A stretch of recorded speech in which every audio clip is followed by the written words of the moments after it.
Well, good morning, Miss Helen.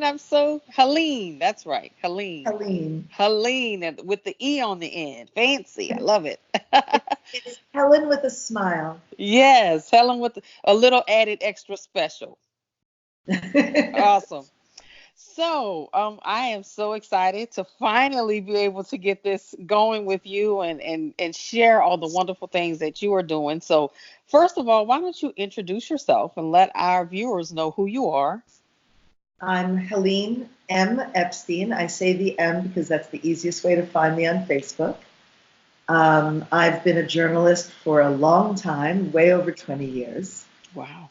And since 2005, I've been focusing on families in crisis, and Hmm. most recently on families in medical crisis. I became a patient advocate when my own son went through his own long diagnostic journey. His first 15 years of life, he was misdiagnosed over 15 times, and Wow. ultimately we saw over 2 dozen doctors. So, yeah, so Yeah. because of what happened to him and the inaccurate diagnoses that we embraced one after the other and kept Hmm. thinking, oh, this is the answer, and Yeah. doing everything and being compliant. And oh, no, this is the answer. And every Yeah. single time it was wrong. So I will say, though, that I'm a happy patient advocate these days because he is happy, he is healthy. We didn't Very think good. he'd ever get out of bed, let alone graduate high school, but he went to college, met the girl of his dreams, has a great job, and is getting married next year. So, Oh, that is wonderful to hear. I'll say this and I say this very lightly. That's refreshing to hear. A lot of times when we talk about diagnostic errors, it doesn't always end in a positive way. So I think it's really refreshing to hear that he was able to overcome that journey and that he's, wow, getting married. How exciting. the main thing for us is that it was very dark in the darkest days, and that we found the pinprick of light and followed it until it became sunshine. Awesome, awesome. So we kind of connected through SIDM. So why don't you tell us what is SIDM and how are you involved with that work? So, SIDM, it stands for Society to Improve Diagnosis in Medicine. And in fact, you and I are both going to be in DC pretty soon. We They are are. a medical advocacy group comprised of doctors and researchers and patient advocates and patients, all working to solve this problem of a very high diagnostic error or misdiagnosis rate in the United States and globally. Hmm. And I'll say, and I'll just kind of start with how I got involved with SIDM. This was, I would say, about 2 years ago. They approached me and a host of other patients to become involved in kind of creating a type of curriculum that kind of helps the researchers and patients kind of know to how to connect with one another.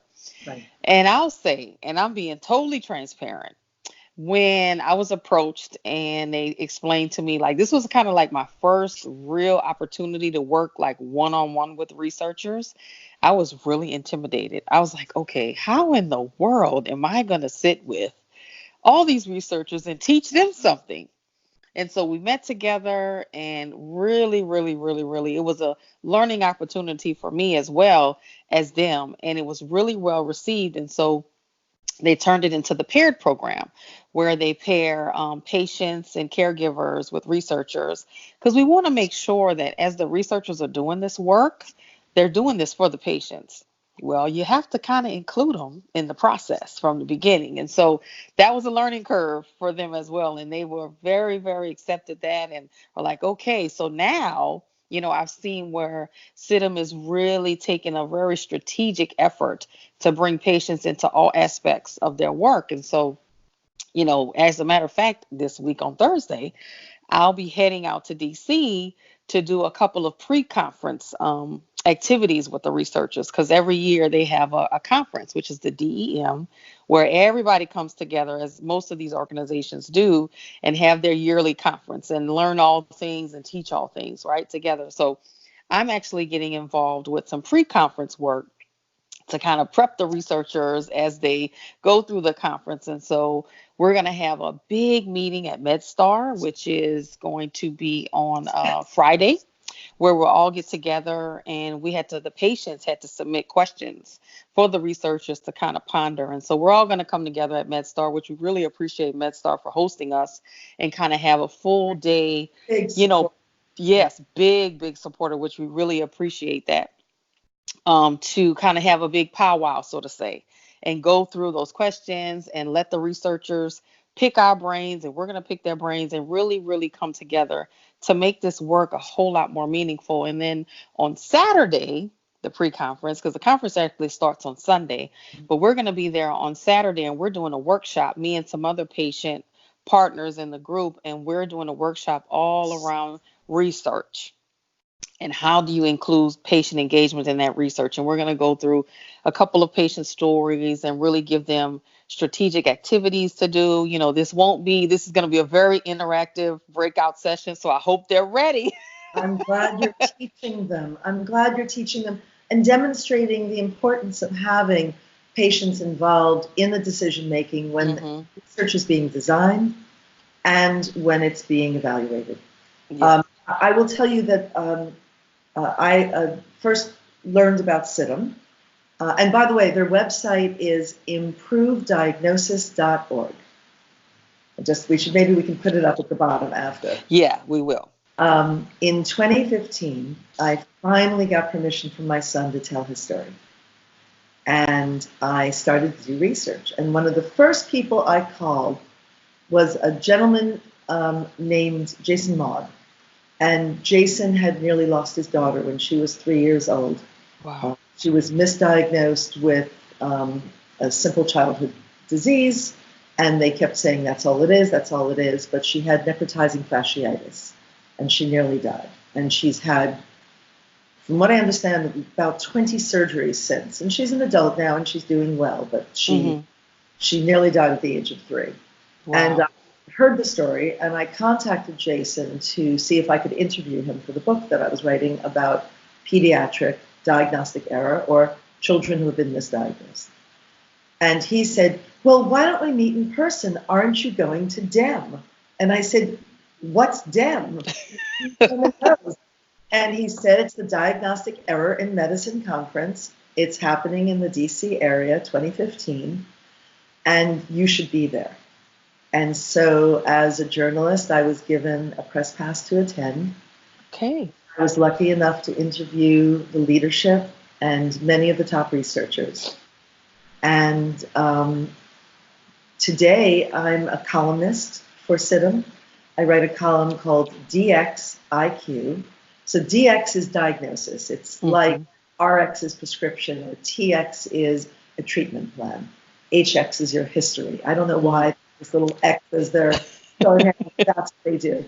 So DXIQ is a column for patients who are interested in avoiding diagnostic error, caring for somebody who has a diagnostic journey, or for someone who's being a good parent, a good caregiver, and wants to understand what questions they should ask, what rights they have, what responsibilities they have. And I'm enjoying writing it. It's a monthly column, and you can find it on improveddiagnosis.org. Just click on the patient tab. Oh, well, we'll definitely, I'll put the link in the description when we post this video to make sure that everybody goes. And so you put that out on a monthly basis. We put it out on a monthly basis. Okay. In fact, the next column will be dropping during the DEM conference on November 12th, on Tuesdays.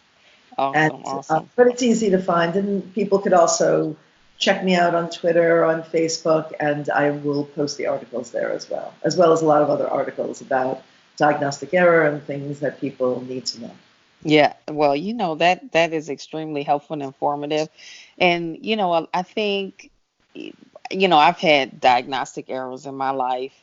what brought me really to the work, when they found out about the diagnostic error with my daughter, and it was, she had like this respiratory infection that never went away, and we treated, as we always do. And I think me as well as her primary care together, we got a little complacent and was like, oh, this is just her usual infection. And it just never went away.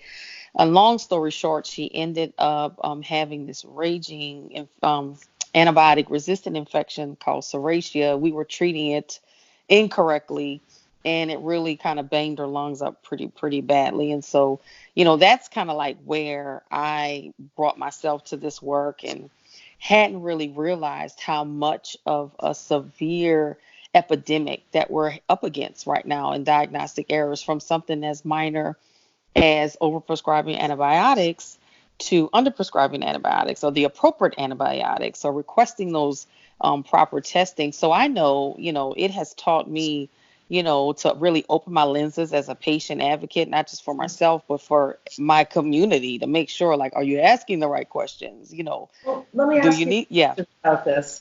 yeah, So, your daughter had a very intransigent infection, and mm-hmm, um, it took a while for them to identify it. yeah, Yet, I'm happy to hear that you chose to focus on the issue of diagnostic error entirely, mm-hmm, than just on the focus on infections. So yeah, many people, their child has a disease or a medical condition or a chronic mm-hmm, situation, and they focus just on that and mm-hmm, don't also open their eyes to the bigger issues. So yes, he talks about medical error is the number 3 cause of death in the country. We're estimating it. And the number 1 cause of medical error is misdiagnosis, delayed mm-hmm, diagnosis, misdiagnosis, no diagnosis, yeah, underdiagnosis, overdiagnosis. There's yeah, a lot of ways to look at it.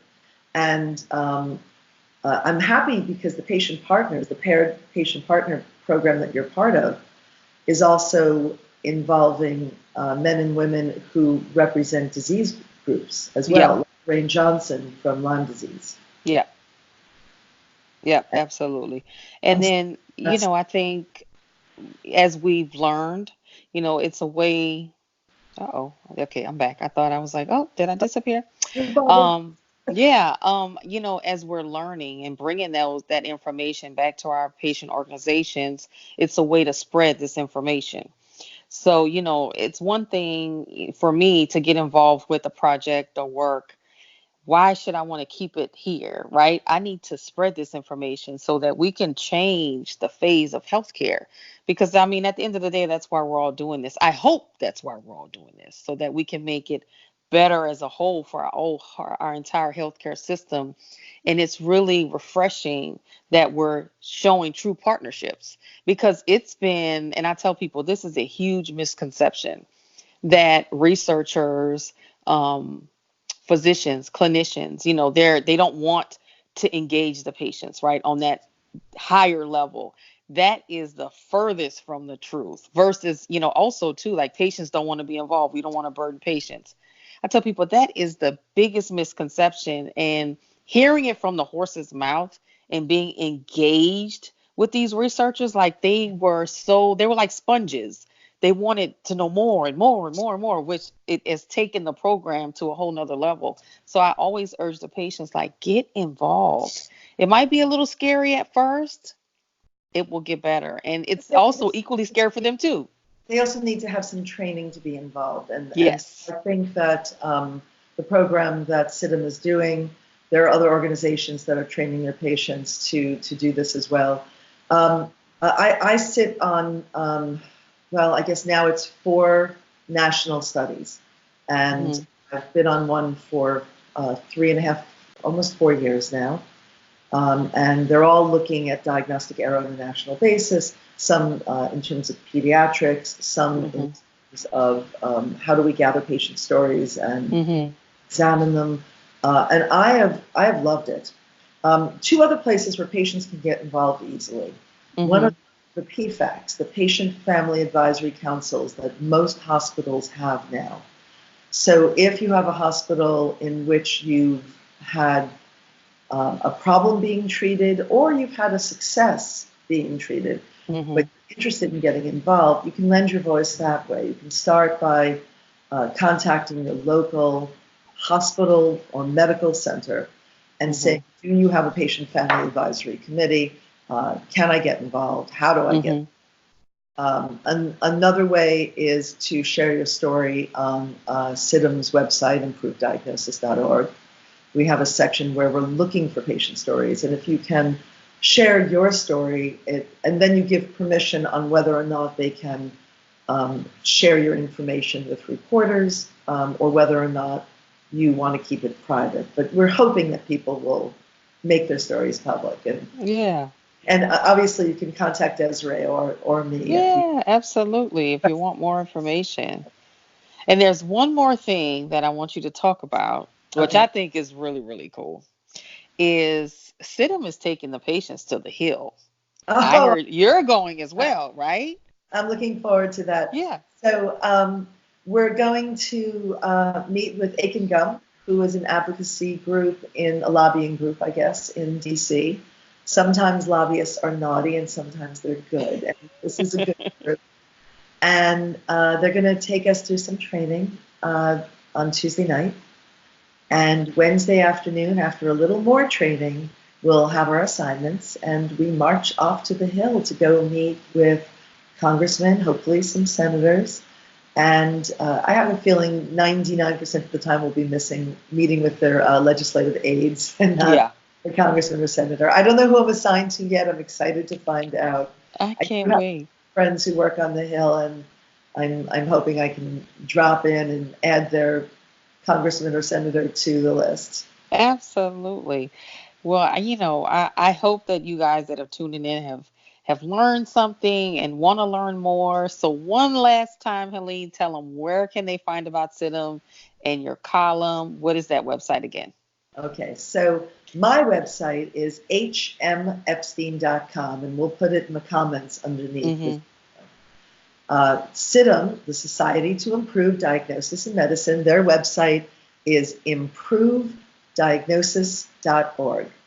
And if you click on patient resources, you will see publications, you will see my column, you'll see patient stories, which are interesting, and you're there. You have your video up there. Desiree's story, absolutely. And lots of helpful information for when you're trying to get yourself diagnosed. Great. Awesome. Well, Helene, I am very happy that we were able to finally get our recording done, and so that we can share this, I know, with everybody. And again, if you guys want further information, you can either come to me, inbox me, send me a message, drop something in the comments below, or please reach out to Miss Helene Epstein. She will help you in any way that you need to also improve your diagnostic journey as well. And so with safety and your children, if you're concerned about your children, reach out to both of us. We're both moms who have been through this. We understand. Yes, absolutely. Well, you guys have a wonderful day, and we will see you sooner than later. Bye. Bye-bye. Okay, let me